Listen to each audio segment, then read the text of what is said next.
Astaghfirullah. Bismillahirrahmanirrahim. Assalamualaikum warahmatullahi wabarakatuh. Alhamdulillah wassalatu wassalamu ala rasulillah wa ala alihi wa sahbihi wa mawalah wa la hawla wa la quwata illa billahi wa ba'du. Kita lanjutkan kajian tafsir singkat dari surah Al-Baqarah, dan kita masuk pada ayat ke 158. A'udzubillahi minasyaitonir rajim. Bismillahirrahmanirrahim. Innas safa wal marwata min sya'airillah, faman hajjal baita aw i'tamara fala junaha alaihi an yattawafa bihima, wa man tatawwa'a khairan fa innallaha syakirun alim. Sesungguhnya Safa dan juga Marwah merupakan bagian dari syiar agama Allah. Maka barang siapa yang beribadah haji ke Baitullah ataupun berumrah, tidak ada dosa bagi dia mengerjakan sa'i antara keduanya. Dan barang siapa dengan kerelaan hatinya mengerjakan kebaikan, maka Allah maha mensyukuri dan maha mengetahui. Ma'asyiral muslimat yang dimuliakan Allah subhanahu wa ta'ala, ayat ini masih menceritakan tentang kisah dari napaktilas Ibrahim alaihi salatu wassalam dan juga istrinya Hajar. Karena kalau kita bicara tentang kisah Safa dan Marwah, maka tidak lepas kaitan dengan perjalanan kisah Nabi Ibrahim yang kita semua sudah maklumi, tapi sebagai pengingat saja dan murajaah. Jadi ketika Ibrahim alaihi salatu wassalam membawa Hajar dan juga Ismail kecil dari Palestina menuju Makkah Al-Mukarramah, yang ketika itu belum ada bangunan, masih berbentuk lembah yang dikelilingi bukit-bukit bebatuan. Makanya bahasa Quran mengatakan biwadin ghairi di zar'in, di sebuah lembah yang tidak ada satupun tanaman hidup di situ. Artinya gersang dan kering kelontang. Dan sampai hari ini memang susah hidup kan tanaman di sana, kecuali tanaman-tanaman yang memang dibuat. Jadi ketika sampai saja kemudian di Bukit Safa ataupun di wadin ghairi di zar'in, di lembah yang tidak ada pokok tanaman itu, maka Allah subhanahu wa ta'ala merintahkan Ibrahim untuk meninggalkan keduanya. Tentu berat bagi Hajar ditinggalkan di tempat yang tidak ada satupun manusia yang lewat di situ dan di sebuah lembah. Tapi karena tawakal yang kuat dan yakin itu perintah Allah, dan dalam perintah itu pasti ada kebaikan, makanya Hajar mengatakan kepada Ibrahim, idhab ya Ibrahim fala yudayyi'un Allah, kalau engkau mau pergi saja, dan saya yakin Allah tidak mungkin menyia-nyiakan kami di sini. Maka Ibrahim pun pergi. Maka tentu perbekalan yang diberikan oleh Ibrahim kepada Hajar ini hanya bertahan beberapa hari saja. Ada yang mengatakan 2-3 hari. Sehingga ketika kemudian perbekalannya hampir habis, terutama minuman. Karena bagaimanapun yang menentukan hidup manusia itu lebih banyak minum dibandingkan makan. Maka ada rasa kekhawatiran Hajar kalau seandainya kemudian mereka kehausan kemudian mati karena tidak ada air yang diminum. Lah disinilah kemudian Hajar berusaha mencari air. Larilah dia ke Bukit Safa. Dan Bukit Safa itu artinya hajar. Safa itu artinya bebatuan yang dipenuhi dengan kerikil dan juga pasir-pasir di zaman itu. Adapun Marwah, dia bukit berwarna putih, beda. Kalau Marwah itu warnanya putih, maka disebut Jabalun Bid, gunung putih. Tetapi kalau Safa ini tidak. Jadi kemudian Hajar pun lari ke Bukit Safa. Setelah kemudian naik ke Bukit Safa, dia melihat dari ketinggian, karena harus naik ketinggian kan supaya nampak yang bawah, ada air atau tidak ada air. Setelah naik ke Bukit Safa, nampak tidak ada air, maka dia lari ke bukit sebelahnya, ke Bukit Marwah, dan jaraknya cukup panjang. Setelah kemudian ke Bukit Marwah, ditengok lagi tak ada pula air, balik lagi seperti orang cemas, sampai kemudian 7 kali putaran antara Safa kemudian Marwah sekali, dari Marwah ke Safa 2 kali, dari Safa ke Marwah 3 kali, berawal dari Safa dan berakhir di Marwah. Ketika sudah 7 putaran dan berakhir di Marwah, maka dia khawatir dengan kondisi Ismail yang ditinggalkannya, karena dia sudah terlalu jauh. Walaupun sekarang kalau ibu yang pernah umroh, sekarang Safa Marwah itu sudah bagian daripada Masjid Al-Haram. Jadi dia bagian daripada Masjidil Haram, masuk di dalamnya. Makanya orang kalau habis tawaf, tidak jauh dari Ka'bah itu sudah tempat sa'i di situ, Safa Marwah. Kalau dulu kan terpisah, sekarang masuk di dalam.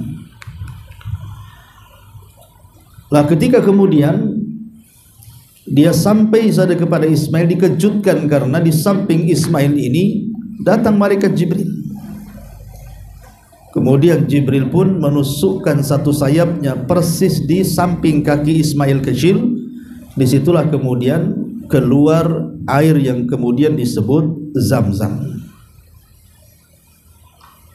Maka saking senangnya, karena kan dia sudah putar-putar di situ sampai naik bukit Safa Marwah sampai 7 kali, tidak ada air. Tiba-tiba di sebelah kaki Ismail keluar pula air. Maka takut air itu kemudian habis dan kemana-mana karena muncul sumber, maka pun Hajar pun berusaha untuk menampung dengan cara apa? Membuat kolam dari tanah. Ya, jadi oleh tangannya itu dibendung. Lah, membendung dengan tanah itu dalam bahasa Arabnya disebut zam. Ya, zam. Nah, makanya airnya kemudian disebut Zam-Zam sampai hari ini. Ya. Nah, itulah kilasan sejarah tentang Safa dan juga Marwah.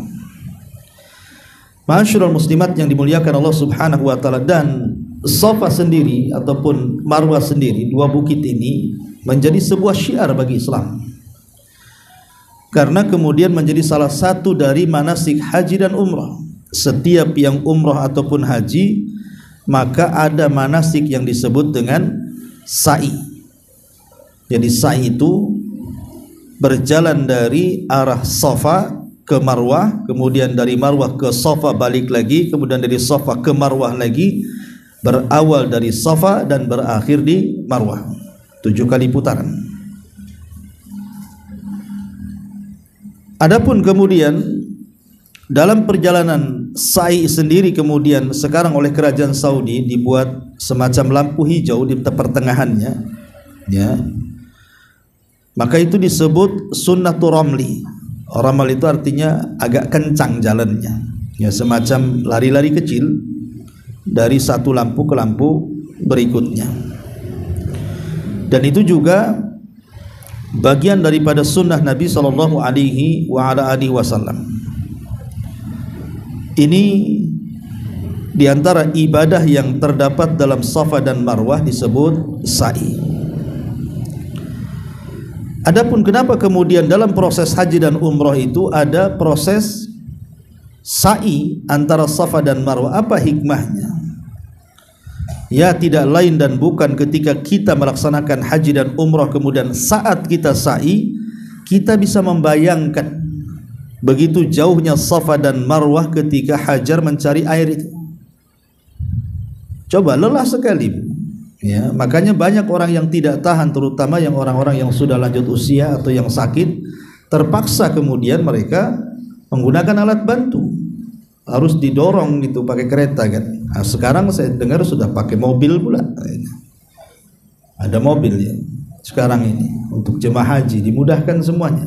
Sebab kalau jalan kaki bagi yang sehat tentu itu aja sudah capek itu, apalagi yang tidak sehat kan. Tapi kita bisa bayangkan betapa lelahnya itu Hajar itu ketika mencari air di antara dua bukit itu, karena jauh jaraknya. Kalau tawaf sih masih enak gitu ya, tapi kalau sa'i ini kan perlu tenaga ya. Makanya banyak orang-orang yang kemudian tidak tahan ketika sa'i itu, kadang-kadang berhenti dulu istirahat, kemudian jalan lagi. Walaupun sekarang sudah dipermudah, di zaman dulu kan bebatuan tuh macam mana kan begitu. Sekarang sudah enak, semua pakai marmer semuanya ya. Jadi Allah Subhanahu wa ta'ala mudahkan dengan sebab tentu kerajaan Saudi Arabia. Jadi hikmah di antara sa'i ini supaya kita mengingatkan dengan kondisi bagaimana Hajar itu ketika mencari air di situ, sehingga tumbuhlah kemudian kepada kita kesabaran, tawakal gitu ya, keikhlasan dan begitu seterusnya saat melaksanakan sa'i di antara Safa dan Marwah itu. Ma'asyiral muslimat yang dimuliakan Allah Subhanahu wa taala. Adapun di antara Safa dan Marwah juga ada syariat doa di situ. Jadi orang yang datang ke Bukit Safa, maka di situ disunnahkan ketika sampai saja kita membaca ayat dulu, Innas Safa wal Marwata min sya'airillah. Ayat yang kita sedang baca ini disunnahkan dibaca saat sampai di Bukit Safa. Innas Safa wal Marwata min sya'airillah. Kemudian faman hajjal baita aw i'tamara fala junaha alaihi an yattawafa bihima wa man tatawwa khairan fa innallaha syakirun alim. Kemudian kita baca abda'u bima bada Allahu bihi. Aku memulai dengan apa yang Allah mulai. Kemudian setelah di atas bukit, arahkan pandangan kita ke Ka'bah. Disitulah kemudian Rasul mengajarkan doa la ilaha illallah wahdah lahul mulku wa lahul hamdu wa huwa ala kulli syai'in qadir. La ilaha illallah wahdah anjaza wa'dah wa nasara abdah wa hazamal ahzaba wahdah. Ini dibaca 3 kali. Kemudian turun ke arah Marwah. Sampai di atas Marwah juga baca doa yang sama.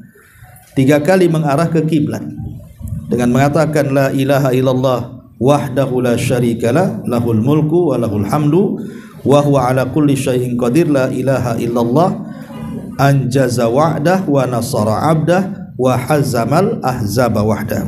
3 kali balik lagi ke Safa dan begitu seterusnya. Dan sepanjang perjalanan antara Safa dan Marwah atau sebaliknya, maka disunnahkan banyak berzikir, membaca Al-Quran ataupun berdoa ya, jangan ngobrol gitu ya, karena di situ tempat-tempat sakral untuk beribadah.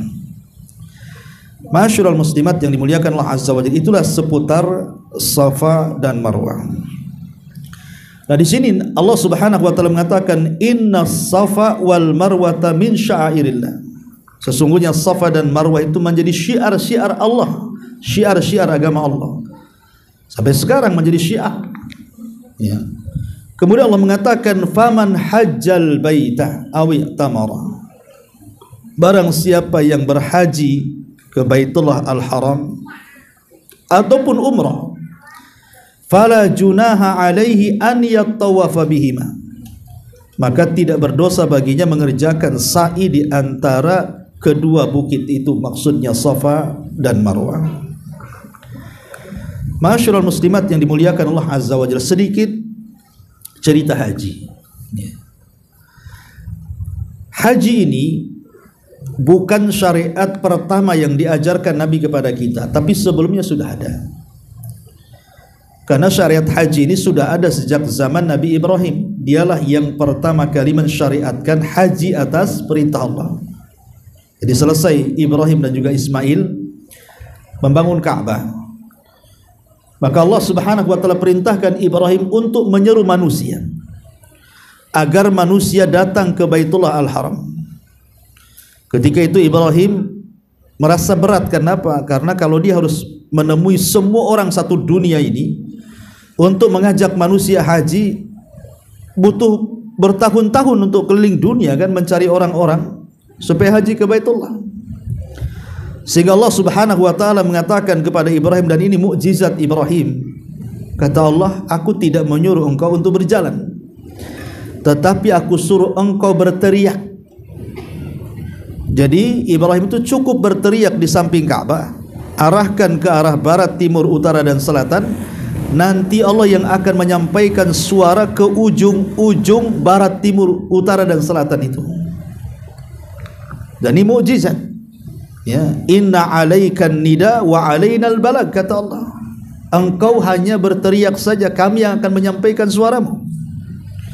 Maka Ibrahim pun mulai kemudian memanggil manusia untuk haji dari semua arah.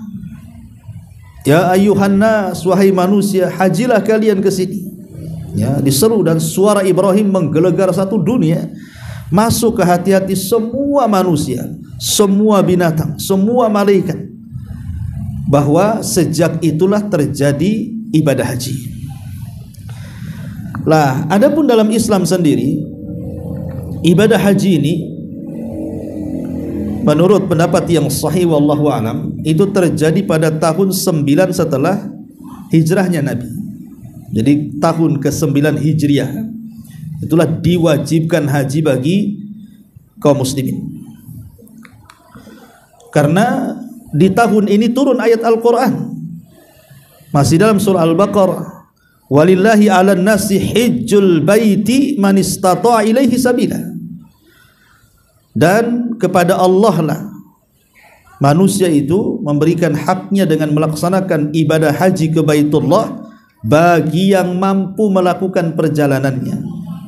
Maka dengan turunnya ayat ini, maka haji menjadi kewajiban bagi setiap muslim dari tahun 9 Hijriah sampai hari ini, sampai kiamat dibangkitkan. Dan yang terakhir haji adalah Isa bin Maryam di akhir zaman. Setelah Isa bin Maryam sudah tidak ada orang haji lagi, karena manusia kondisinya sudah rusak.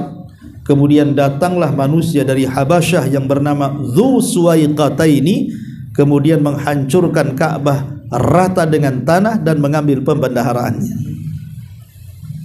Jadi haji itu diwajibkan dari tahun 9 Hijriah dengan turunnya ayat Al-Quran, walillahi 'alan nasi hijjul baiti. Kewajiban kita kepada Allah adalah melaksanakan haji ke Baitullah.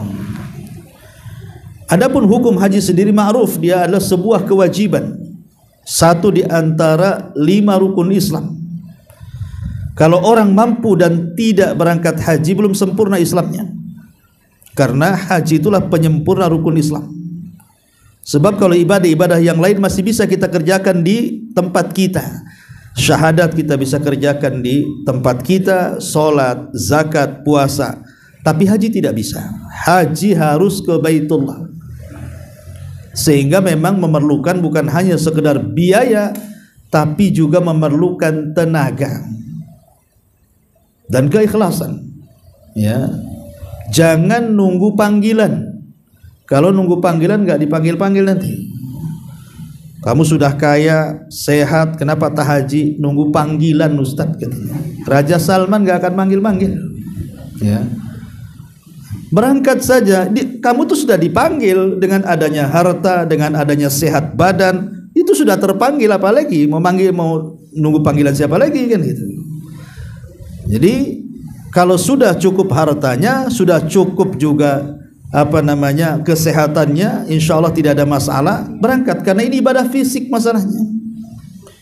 Jangan sampai nunggu sudah tua kemudian haji, akhirnya tidak pulang. Ya, karena banyak yang meninggal, ya orang meninggal rata-rata sudah sepuh di sana kan. Coba bayangkan, ke sana nyetor nyawa saja jadinya. Tapi insya Allah walaupun demikian, kalau dia memang datang ke Baitullah dengan keikhlasan dia, insya Allah dia akan mati syahid. Ya gitu. Tapi kalau kesananya hanya untuk ria-riaan saja, kemudian jatuh ke pijak mati, ini masalah.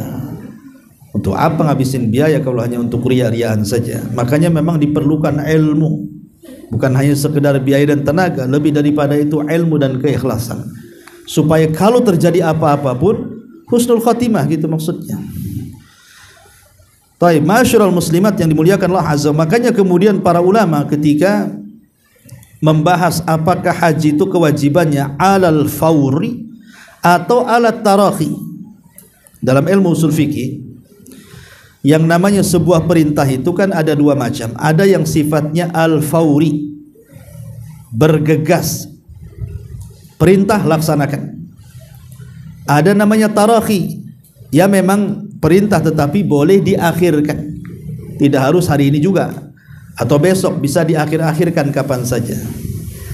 Lah, apakah perintah haji ini sifatnya al-faur, artinya segera bagi yang mampu, ataukah boleh dilambat-lambatkan? Maka para ulama mengatakan bahwa kewajiban melaksanakan haji itu bukan alat tarakhi, tetapi alal faur, bersegera kalau sudah sanggup berangkat. Kenapa demikian? Karena ada hadis Nabi SAW mengatakan, man aradal hajja falyata'ajjal fa innahu qad yamridu al-marid wa tadhillu dhalah wa ta'ridul hajah.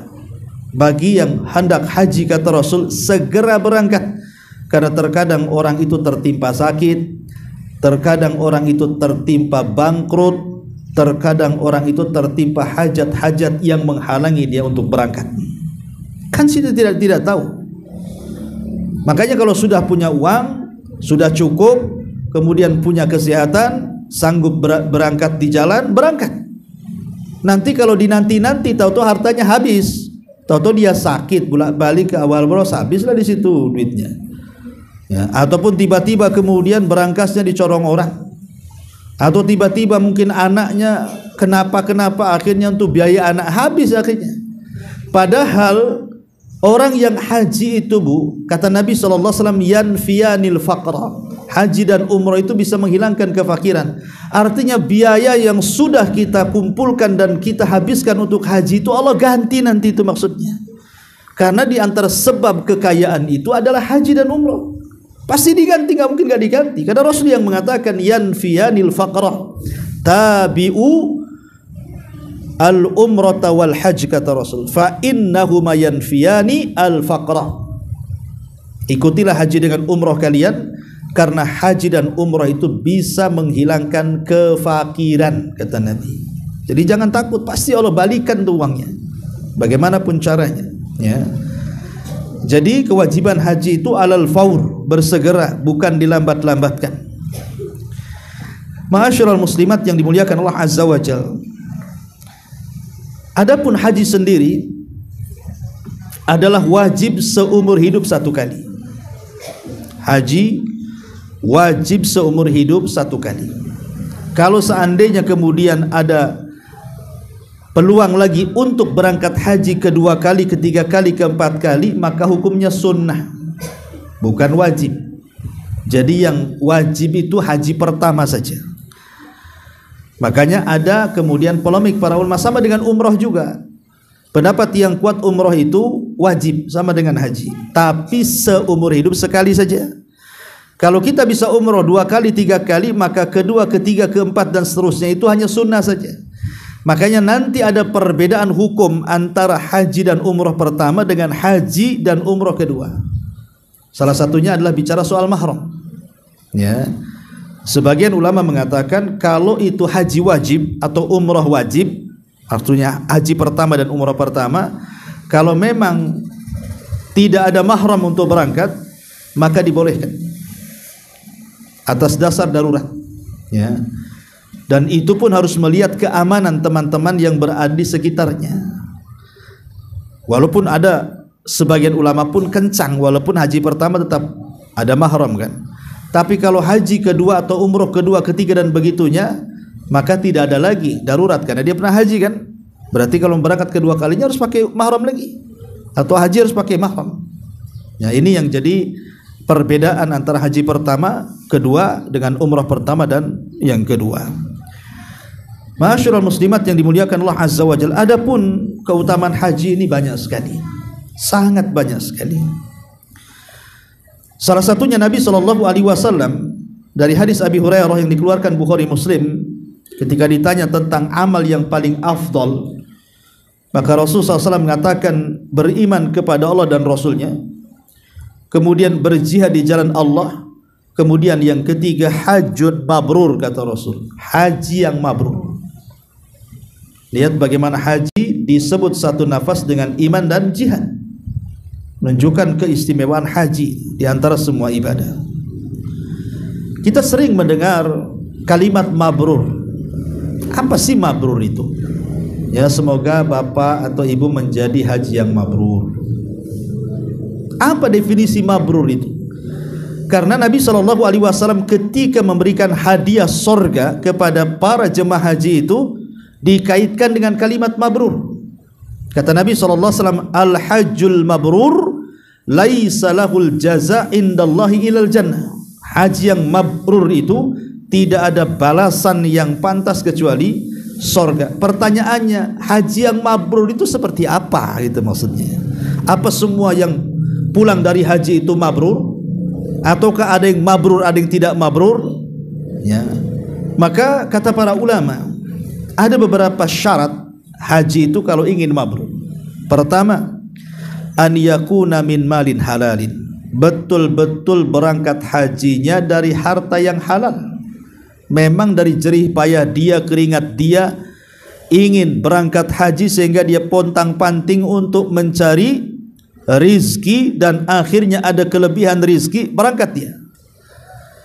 Berarti dari sini mafhumnya, kalau hajinya dari uang korupsi berarti bukan haji mabrur kan itu. Atau hajinya dari uang yang haram, mencuri, maka tidak termasuk haji mabrur karena syaratnya harus dari harta yang halal. Makanya dipilah-pilih, jangan asal berangkat. Ya, ini yang pertama. Yang kedua, an yabta'ida anil fiski wal ithmi wal jidali fi. Mulai dari berangkat dari rumah sampai melaksanakan manasik haji ke Mekah, kemudian balik lagi ke kampung halaman dan sampai di rumah, hindari 3 perkara. Pertama, jangan melakukan kefasikan. Yang kedua, jangan melakukan dosa. Yang ketiga, jangan melakukan jidal, perdebatan. 3 perkara tidak boleh. Ya. Jangan kemudian melakukan kefasikan, karena ada jemaah haji yang maaf kadang-kadang tidak paham. Ya, karena biasa nyuci sendiri, berjemur sendiri, tidak tahu bahwa itu aurat atau bukan aurat. Kadang-kadang buka pula jilbab di sana, nampak auratnya kan itu. Jadi jangan melakukan kefasikan. Atau mungkin jamaah laki-laki merokok pula di sana, dapat pula dia rokok di sana itu. Ya. Ataupun kemudian mudah tersinggung, akhirnya berdebat di sana, nggak terima, bersenggol dan begitu seterusnya. Jangan berdebat, sabar. Ya. Jangan melakukan dosa. Pamannya nemu apa, nemu dompet, jangan diambil. Kalaupun diambil, serahkan ke keamanan di sana. Ini ada barang orang. Pokoknya jangan, intinya jangan melakukan dosa, baik perbuatan ataupun lisan. Memang agak berat ini, yang syarat yang kedua ini. Ya. Kemudian yang ketiga, an ya'tiya bil manasik wifqa sunnatin nabi. Ketika melaksanakan manasik haji itu harus betul-betul mencocoki bagaimana manasik Nabi. Makanya saya katakan perlu ilmu. Harusnya, ya ini saran ke pemerintah saja. Saya pikir kalau masalah manajemen, keuangan, aturan-aturan haji ini kita kan tiap tahun memberangkatkan, saya kira sudah top lah. Sudah top markotop pemerintah itu. Ya. Cuman masalahnya yang saya perhatikan itu yang ada kekurangan adalah soal pengetahuan haji yang kurang tersampaikan kepada jemaah haji. Sehingga kemudian jemaah haji di sana itu hanya mengikuti apa kata mutawif, apa kata pembimbing, karena tidak tahu apa yang harus dilakukan. Nanti pembimbing ke selatan, dia ikut ke selatan. Pembimbing ke utara, dia ikut ke utara. Pembimbing lempar sandal, dia ikut lempar sandal. Pembimbing lempar akhirnya nggak jelas akhirnya. Tapi kalau kemudian ilmu itu ada pada dada kita, sehingga tidak perlu kita ikut orang. Memang betul-betul kita beribadah di atas ilmu, bukan ikut-ikutan. Nah, inilah yang kadang-kadang kurang tersampaikanlah ilmu-ilmu ini kepada mereka tentang manasik haji. Dan ini penting karena ini syarat haji mabrur. Jangan haji ikut-ikutan orang. Makanya kan sekarang ini kan pemerintah, contoh di Batam nih, daftar haji mungkin 15 sampai 20 tahun kan masih nunggu. Artinya kan ada kesempatan bertahun-tahun belajar di situ. Jadi kalau ibu sudah daftar haji dari sekarang, sudah mulai baca-baca, hafal doa-doa, apa-apa saja yang berkaitan dengan larangan, dengan perintah, mana yang rukun, mana yang wajib, mana yang sunnah. Jadi ketika sampai di sana betul-betul hajinya di atas ilmu. Ya. Nah, ini yang ketiga. Yang keempat, an yurai bihajjihi alla yuraiya bihajjihi bal yukhlisu fihi niyyah li rabbih. Hendaklah berangkat haji itu sama sekali bukan karena ria-riaan, bukan karena sum'ah-sum'ahan, bukan karena ujub-ujuban. Betul-betul ikhlas karena Allah. Makanya persiapan yang pertama sebelum uang dan fisik itu memang keikhlasan. Karena berat memang untuk mengikhlaskan berangkat itu. Apalagi di zaman modern, di zaman medsos, di zaman sekarang ini yang sebentar-sebentar di tangan ada handphone, kadang-kadang belum berangkat sudah selfie di kamar. Nanti keluar rumah pintunya pula dengan selfie. Kemudian masuk pesawat selfie. Kalau perlu dengan pramugarinya sekali. Nanti turun di Mekah guys, sudah di Mekah guys katanya. Ya kan? Repot orang kayak gini. Nanti di Ka'bah diminta orang foto. Ya. Bro aku udah di sini. Ngapain coba kayak gini? Jadi untuk apa coba? Kalau untuk koleksi pribadi bukan untuk di-share mungkinlah kan gitu. Bisa diarsipkan hanya mungkin kita dengan foto itu aja yang tahu. Tapi kan nggak mungkin. Pasti di-share juga lah. Nah, ini yang kemudian banyak merusak ibadah ini. Memang satu ini nih, berhala satu ini nih, handphone. Ini yang suka merusak ibadah ini. Karena di zaman dulu sebelum ada handphone, untuk riak-riaan itu sulit. Paling tinggi riak-riaan itu hanya ingin dipanggil Bu Haji dan Pak Haji aja kan, Bu Haji aja. Kalimat haji dan haja saja. Nah, tapi sekarang semuanya bisa berlaku. Ya, memang sebaiknya sih kalau berangkat tuh jangan bawa handphone lah kan itu. Handphone jadul aja lah. Handphone yang zaman dulu itu yang khusus untuk telepon dan SMS saja. Sebab kalau sudah handphone gini udah susah. Kadang-kadang kebanyakan selfie-nya dibandingkan ibadahnya. Ini jadi masalah. Padahal syarat haji mabrur itu jangan ada riya, jangan ada sum'ah, jangan ada takabur dan ujub. Betul-betul ikhlas karena Allah. Kemudian yang kelima, alla ya'qubahu bimaksiatin aw ithmin. Jangan sampai sebelum berangkat dia buat dosa dulu. Aduh, kalau sudah dipanggil Pak Haji berhenti pula saya mabok dulu lah, saya belum berhenti. 1-2 hari sebelum haji itu mabok dulu dia. Nanti tak bisa mabok habis haji, malulah Pak Haji mabok katanya. Ya. Atau mungkin main judi slot dulu. Nanti dipanggil Pak Haji tak bisa saya main judi. Nggak boleh dahulu dengan maksiat itu. Justru sebelum berangkat itu mungkin 1 tahun sebelumnya atau 1 bulan sebelumnya betul-betul bertobat dan nasuha dia, karena dia mau berangkat ke tanah suci. Jangan sehari 2 hari dia maksiat kan, hanya muas-muasin maksiat karena mau haji. Ah, nanti kalau saya sampai di Mekah saya tobat di sana katanya. Kata siapa? Setan ini cerdas. Karena setan juga ikut haji juga kan itu. Dia berusaha kemudian membatalkan haji kita, walaupun tidak secara sah dan tidaknya haji. Mungkin sah-sah saja hajinya kalau dia mendatangkan rukunnya, tapi dihilangkan pahalanya oleh Allah Azza wa Jalla lewat godaan syaitan itu.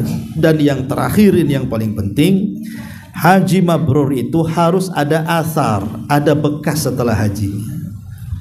Ya. Jadi yang tadinya tidak sholat habis haji rajin pula dia sholat. Yang tadinya tidak pernah ke majelis taklim habis haji makin rajin. Yang tadinya jarang sedekah habis haji, masya Allah, akhirnya yang tadinya bakhil jadi dermawan. Dan begitu seterusnya, ada perubahan. Ya. Lah kalau 6 perkara ini ada pada orang yang berangkat haji, yakinlah haji Anda mabrur. Ini persyaratan para ulama kalau ingin jadi haji mabrur, dia harus seperti ini. Karena Nabi SAW mengatakan, man hajja lillahi falam yarfus walam yafsuk raja'a ka yaumin waladathu ummu. Dalam hadis Bukhari Muslim, siapa yang haji karena Allah, tidak berbuat fasik dengan perbuatannya, tidak pula berbuat kerusakan atau dosa karena lisannya, maka dia pulang ke kampungnya seperti bayi yang baru dilahirkan alias nol, tidak punya dosa. Kan enak tuh. Cukup sampai di sini? Tidak. Ini di dunia ini.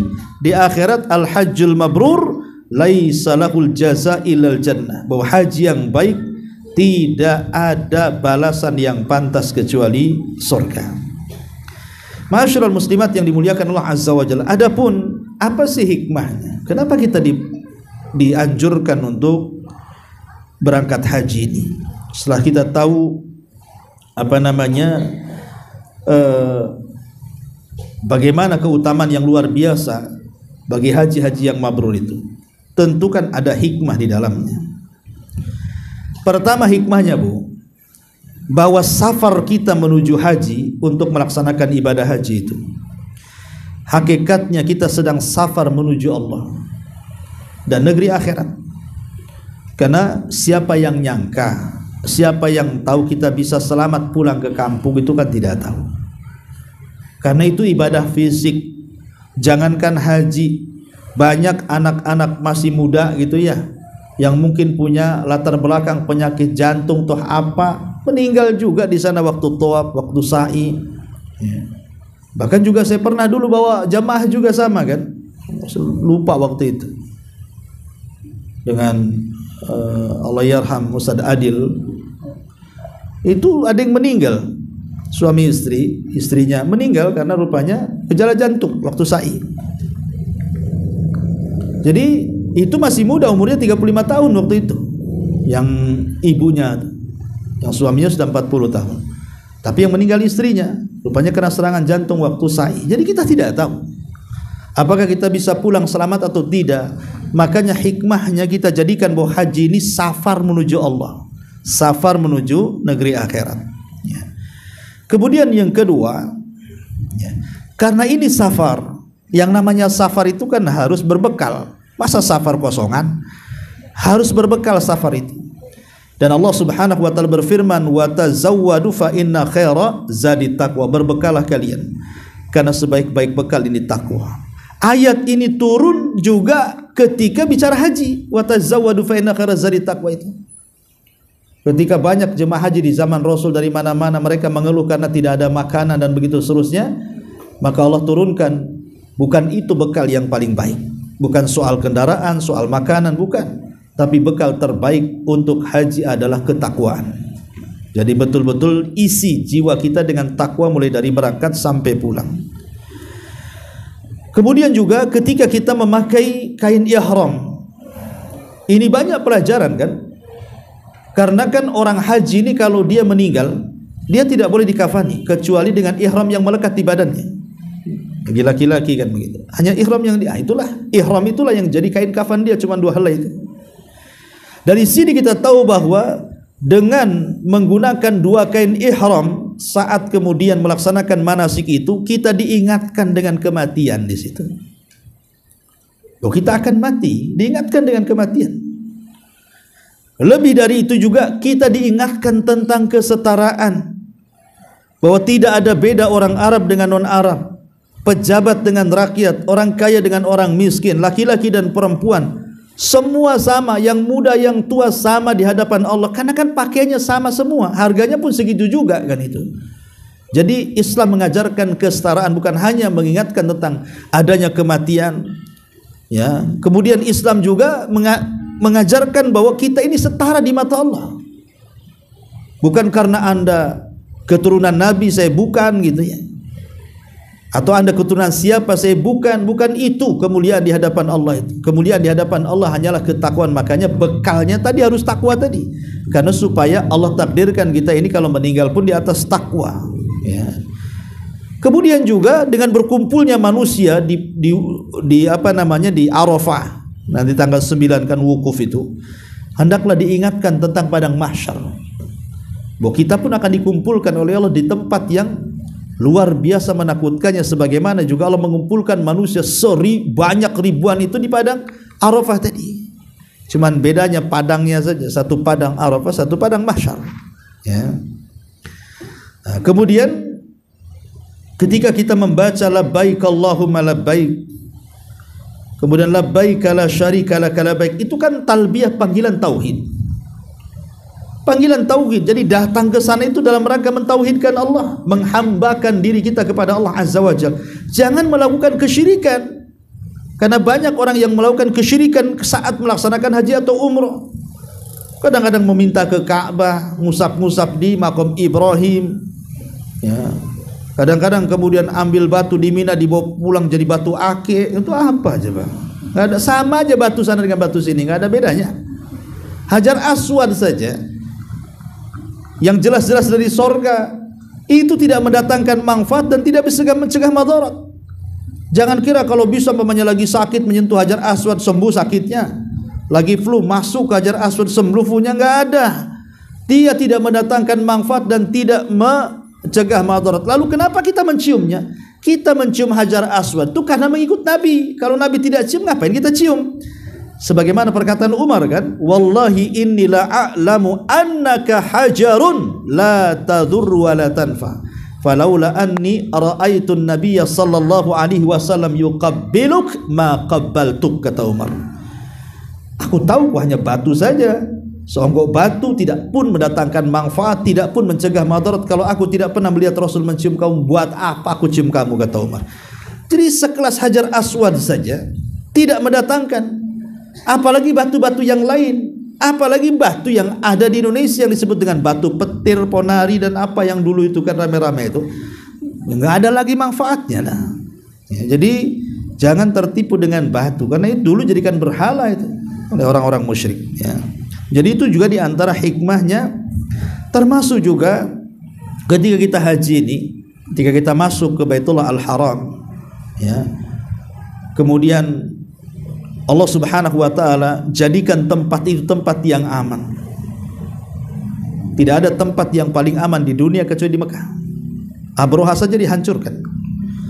Kemudian pasukan yang akan menyerang Imam Mahdi ditenggelamkan di akhir zaman. Itu tempat aman baik secara hissi atau ma'nawi. Jadi diingatkan tentang pentingnya nikmat keamanan itu. Termasuk ketika kita kan minum air Zam-Zam. Ya, kita ingat bahwa ini air berkah. Jangan asal minum, doa juga di situ. Kalau bisa seringlah setiap masuk minum sebanyaknya. Kalau kita minum air itu, kita dilarang untuk berlebihan. Kulu washrabu wala tusrifu. Makan minum jangan berlebihan. Kalau air Zam-Zam boleh berlebihan. Saat kenyang-kenyangnya kita minum sambil berdoa. Ya. Nah, kemudian juga ketika sa'i tadi sudah diingatkan dengan kisah hikmahnya, kisahnya Hajar dan juga Ibrahim ketika melempar jumrah, itu semua ada hikmah di balik manasik, mulai dari ihram sampai kemudian mereka tanggal 13 mabit di Mina. Itu semua ada hikmah yang luar biasa kalau kita kaji soal hikmah-hikmah haji. Tapi secara umum ibadah haji itu kan terangkai dari 10 rangkaian. Ibadah haji itu terangkai dari 10 rangkaiannya. Pertama ihram, yang kedua tawaf, yang ketiga sa'i antara Safa dan Marwah, kemudian yang keempat berangkat ke Mina, atau harinya disebut hari tarwiyah tanggal 8. Kemudian setelah hari tarwiyah tanggal 8, tanggal 9-nya wukuf di Arafah. Kemudian setelah wukuf di Arafah, yang keenam mabit di Muzdalifah. Kemudian lempar jumrah Aqabah. Kemudian yang nomor 7 baru al-hadiyu, Hadi itu menyembelih kurban. Setelah menyembelih kurban baru tahallul, mencukur rambut. Kemudian yang nomor 8 tawaf ifadah. Kemudian yang ke-9 lempar jumrah di hari-hari tasyrik. Baru yang terakhir disebut tawaf wada, sempurna haji. Jadi haji ini terangkai dari 10 rangkaian mulai dari tanggal 8 sampai tanggal 13, 6 hari. Ya, dimulai hari tarwiyah. Ya, kalau umpamanya dijabarkan sedikit, jadi dimulai dari ihram. Jadi seseorang berihram dulu kan di mikotnya. Memang sudah ditentukan mikot-mikotnya. Maksud kemudian setelah pakai kain ihram baru bermaksud menuju mana? Menuju Ka'bah. Kalau dari Madinah kan di Bir Ali, Dzulhulaifah gitu ya. Kemudian ada dari Yaman Yalamlam, kemudian dari Irak Zatur Iraq, dan macam-macam lah tempat-tempat, ataupun yang di luar tanah haram lah, perbatasan-perbatasan itu. Seperti Masjid Aisyah, ataupun mungkin dari Ji'ranah dan begitu seterusnya. Intinya bahwa ihram, kemudian setelah itu dimaksudkan menuju Mekah. Ya. Nanti sampai di Ka'bah, kemudian tawaf, kemudian sa'i antara Safa dan Marwah, kemudian tahallul. Itulah disebut umrah namanya. Baru nanti tanggal 8-nya mulai masuk ke manasik haji. Kalau memang dia kan ada macam-macam, ada qiran, ada tamattu, ya. Kemudian ada farad namanya ya. Haji itu kan ada 3 macam tuh. Adapun kalau tamattu habis umrah masih bisa lah kita menggunakan pakaian biasa haji baru kemudian pakai ihram. Tapi kalau qiran kan tidak boleh dicabut kan kalau sampai haji, ya. Kalau farad itu langsung haji, tidak ada umrah, ya. Tapi yang jelas bahwa dimulai dari tanggal 8. Tanggal 8 ya. Ini kan kalau jemaah haji dari Indonesia rata-rata tamattu kan itu. Kemudian tanggal 8 ini mulailah kemudian seseorang menuju Mina. Tanggal 8 menuju Mina. Kemudian setelah dari Mina tanggal 8 itu Dzulhijjah, kemudian hari ke-9-nya dari Mina bertolak ke Arafah. Kemudian wukuf. Maka bagi orang haji mereka sedang wukuf, bagi kita yang tidak haji sedang puasa Arafah, yang pahalanya setahun ke belakang dan setahun yang akan datang, 2 tahun berturut-turut tuh, ya.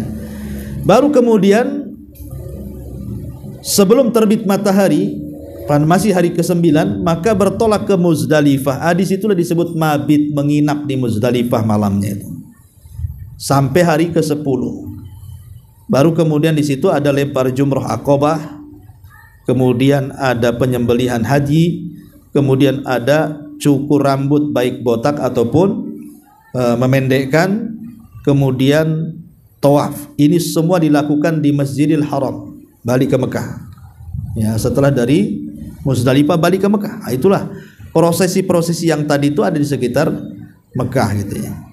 Kemudian balik lagi ke mana? Ke Mina. Kemudian mabit di dalamnya selama hari-hari tasyrik, sampai ada yang 12, ada yang sampai 13. Jadi boleh kalau ada hal-hal yang menghalangi dia untuk tidak sampai 13, nggak masalah.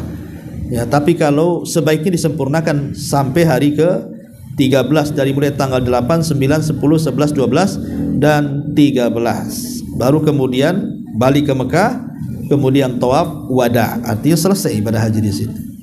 Ya. Jadi secara teori memang gampang, tapi kalau mau dipraktekkan ya berat. Haji itu berat sekali karena kebanyakan jalan kaki dengan jarak yang jauh-jauh, dengan oksigen yang kurang di sana kan.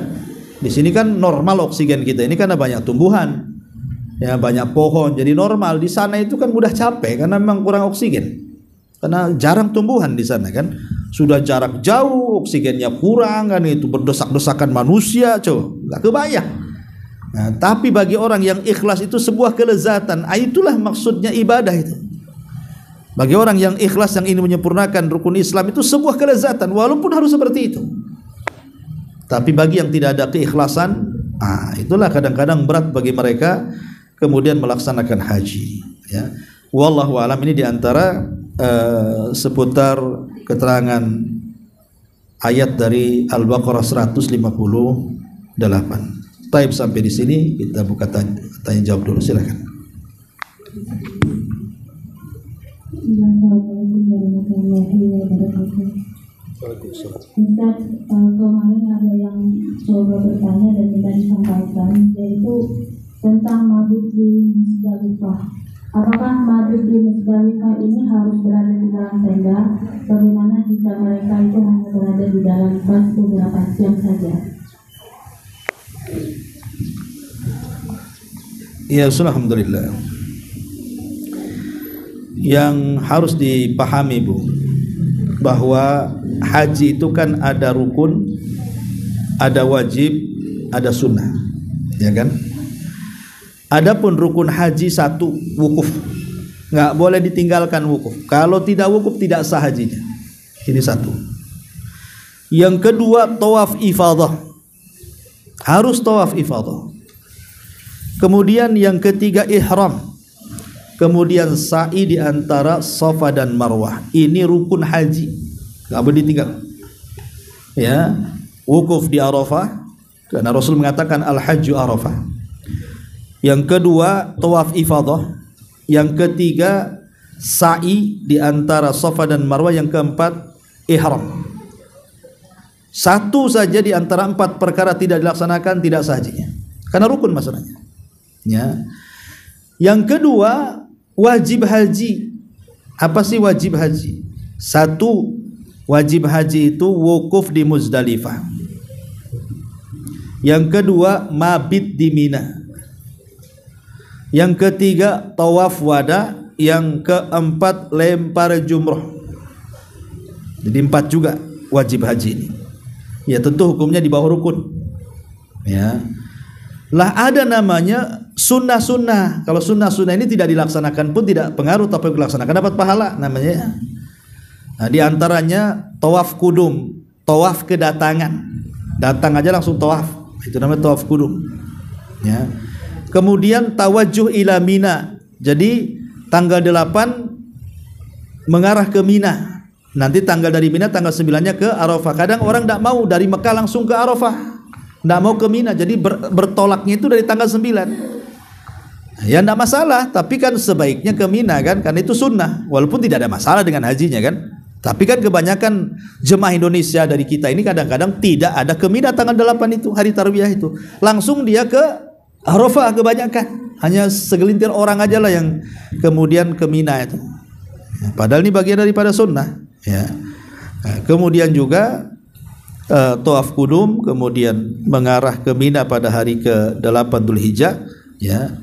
Lah ini 2 perkara yang sunnah. Dari sini kita tahu bahwa wukuf di Muzdalifah atau mabit di Muzdalifah itu bagian daripada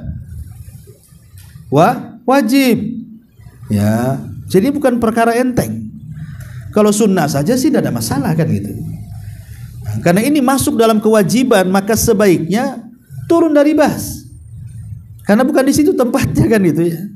Turun. Ini kan ibadah. Kalau bisa itu sempurna. Kan seumur hidup 1 kali ibadah haji itu. Kapan lagi kita mau berangkat? Mau berangkat lagi daftar nanti udah mati baru dipanggil. Karena 20 tahun ada 30 tahun kan itu. Nah, maka sebaiknya jangan mabit di bas ya. Turun. Karena ada tempatnya. Itu lebih baik. Ya. Wallahu a'lam. Ustaz, tadi disebutkan juga apa sih sebetulnya yang haji mabrur, dan salah satu penyebab haji mabrur adalah yang nomor 5. Dan ketika mau berangkat itu, sebelum berangkat itu jangan melakukan perbuatan dosa, akan tetapi memperbanyak taubat. Yang menjadi pertanyaan adalah kebanyakan dari jemaah haji kita itu ketika dia akan berangkat itu melakukan walimatul safar. Itu bagaimana hukumnya? Walimah safar itu harusnya kita ini loh yang nggak berangkat itu minta doa sama yang mau berangkat. Ya kan harusnya seperti itu, karena dia mau ke tempat yang mustajab doa. Ya kita rame-rame kepada orang yang haji, ya kan mau haji, ukhti mau haji, bapak mau haji, doakan saya. Dan itu harusnya kan. Ini yang haji minta didoakan, dia mau berdoa di sana. Dia yang minta doakan saya kan, supaya jadi haji mabrur. Terbalik kan itu. Ini yang pertama. Yang kedua, acara-acara seperti itu bisa mengundang kepada riya. Bisa mengundang kepada riya. Ya.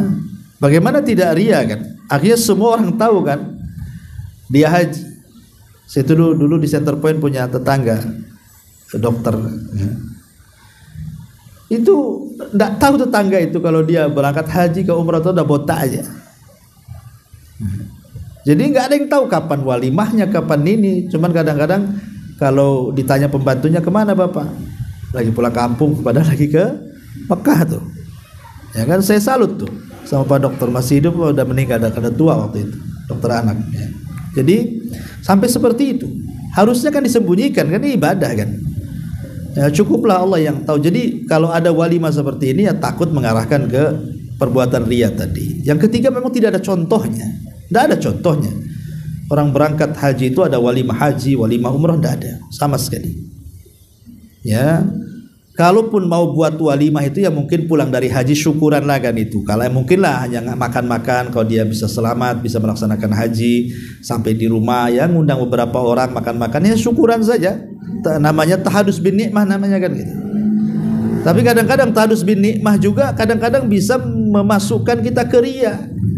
Pemain ketika kumpul-kumpul karena biasa manggil namanya lupa, kalau dia sudah haji tak dipanggil Bu Hajah kan itu. Kayaknya ngelus dari dada, aduh udah habis lah puluhan juta. Tak ada orang manggil Bu Hajah kan gitu. Ini kan repot jadinya. Jadi acara-acara seperti itu ya sebaiknya ditiadakan saja. Wallahu a'lam.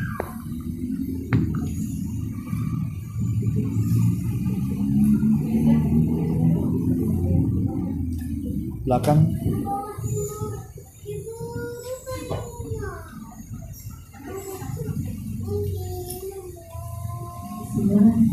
Kita berkaitan dengan berbeda tadi yang pertama binya itu kan sebenarnya kaitan dengan masalah haji dan dia juga bertanya seperti itu karena memang ini kan aturan karena katanya tahun ini ada penambahan kuota sehingga sangat keterbatasan tempat yang Musdalifah itu jadi diarahkan hanya untuk di bus saja gitu, tidak boleh turun. Nah, jadi kalaupun kita tahu manasiknya harusnya seperti apa, tapi karena kita diarahkan seperti itu bagaimana jadi hukumnya?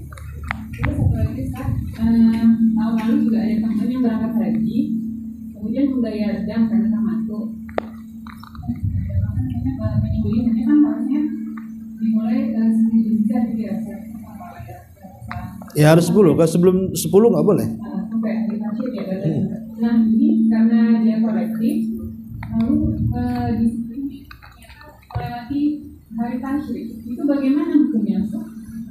Sudah habis waktunya. Iya. Iya, alhamdulillah. Kalau memang aturannya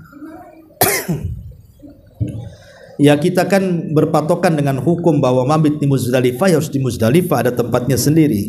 Ya. Cuman kan kadang-kadang ya tadi mungkin alasan ibu mungkin karena tidak ada tempat berdesak-desakan.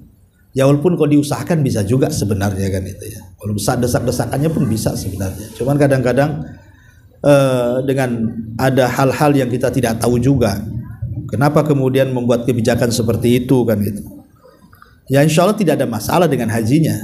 Karena itu kan bukan kita yang berkehendak kan. Memang aturan pemerintah di situ. Kalau memang menurut kloter anggaplah amir safarnya yang bagian dari pemerintah memang sudah buat kebijakan seperti itu kan sudah dipikirkan sebelumnya. Ya. Tapi kalau umpamanya itu hanya pandai-pandai saja orang-orang yang di sana umpamanya para mutawifnya, para pembimbingnya supaya lebih mudah, lebih ngarahkan ya nggak begitu juga lah. Ya. Jadi harus betul-betul di tempatnya.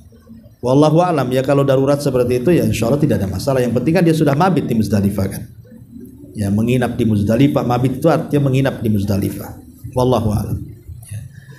Adapun tentang masalah penyembelihan hadyu ya kan. Ya. Kalau dia tetapi kolektif, bagaimana dia tahu disembelihnya setelah ditasrif? Hah?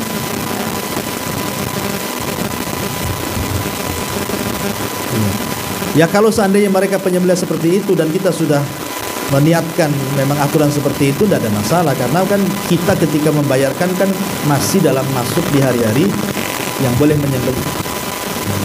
Contoh mamanya gini, orang Singapura mau